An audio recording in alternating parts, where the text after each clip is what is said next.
Ternyata niat dalam ibadah umroh itu menjadi hal utama kalau kita pengen panen pahala di sepanjang perjalanan ibadahnya. Innamal a'malu biniat. Memang segala sesuatu tergantung dengan niatnya teman-teman, termasuk ibadah umroh dan haji yang begitu istimewa. Kalau niat ini tidak kita benahi dengan baik, tidak kita persiapkan dengan maksimal, maka ya kita mudah untuk gagal fokus dalam rangka menunaikan perjuangan ketaatan ibadah umrah dan haji ini di sisi Allah Subhanahu wa taala. Ya.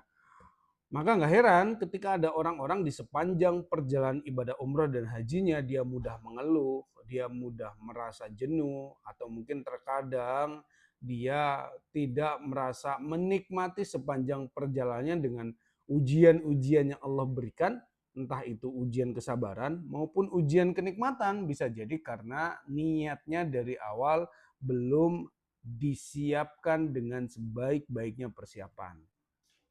Karena teman-teman, ketika dari awal kita sudah meniatkan bahwa ibadah umrah dan haji yang istimewa ini benar-benar kita lakukan dalam rangka perjuangan ketaatan di sisi Allah Subhanahu wa taala, maka ya semua yang kita lakukan kita persembahkan hanya untuk meraih keriduan dari Allah Subhanahu wa taala. Jadi semua yang Allah sudah persiapkan di sepanjang Baitullah ya rasanya nikmat-nikmat saja. Semua hal menjadikan kita tetap merasa bahagia.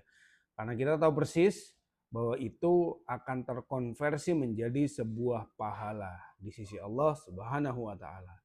Karena memang umrah dan haji ini adalah ibadah yang diperintah oleh Allah, maka tugas kita sebagai hambanya Allah, sami'na wa ata'na. Ya Allah, hamba dengar, hamba taat, hamba perjuangkan, hamba ikhtiarkan sesuai dengan kemampuan hamba. Dan saya yakin ketika kita sudah benar-benar meniatkan semua itu menjadi bentuk perjuangan ketaatan di sisi Allah, tidak ada yang tidak dicatat oleh Allah Subhanahu wa taala menjadi pahala-pahala terbaik di sisinya. Pasti semuanya terkonversi ketika niat kita yang utama memang sudah benar, yaitu dalam rangka patuh dan taat kepada Allah Subhanahu wa taala.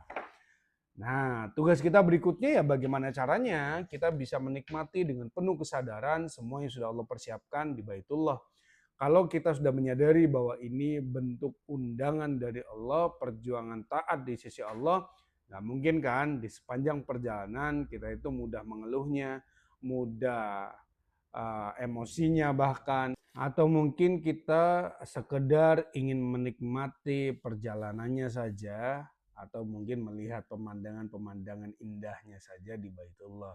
Maka ketika ini menjadi niat utama kita ya nggak heran ya. Sepulang dari Baitullah yang kita bawa oleh-olehnya cuman coklat sama kurma saja dan dokumentasi-dokumentasi segala hal yang akan kita kenang setelah pulang dari Baitullah sana. Maka teman-teman, buat teman-teman yang pengen ibadahnya nikmat, semuanya terkonversi menjadi pahala taat, persiapkan dengan baik hatinya, persiapkan dengan baik dirinya. Saya punya satu rekomendasi buku yang sudah saya persiapkan khusus buat teman-teman sekalian, yaitu buku Pesan Cinta untuk Tamu Allah. Teman-teman bisa klik keranjang kuning ya. Di situ insya Allah sudah saya sampaikan semua persiapan-persiapan yang perlu teman-teman lakukan, terutama untuk mempersiapkan hatinya sebelum berangkat ibadah ke Baitullah tercinta. Barakallah, semoga Allah berikan pahala umrah dan haji yang mabrur dan mabrurah. Sampai jumpa di Baitullah.